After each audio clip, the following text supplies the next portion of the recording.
The world is normally divided into 6 climate zones. These zones depend on several factors. The first main influence is temperature.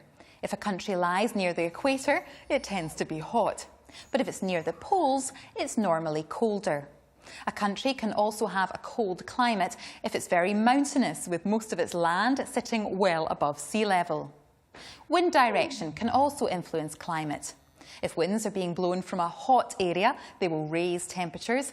The opposite is also true. If winds have been blown from cold areas, they will lower temperatures. Closeness to the sea is also important in deciding a country's climate. That's because the sea cannot warm up or cool down as much as land. So coastal areas don't really experience extremes in temperature.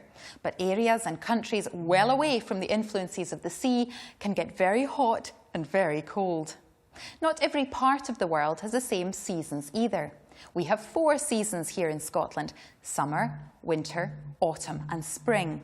However, some countries only have 2 seasons, a wet season and a dry season, whilst countries on the equator can have the same temperature and weather all the year round.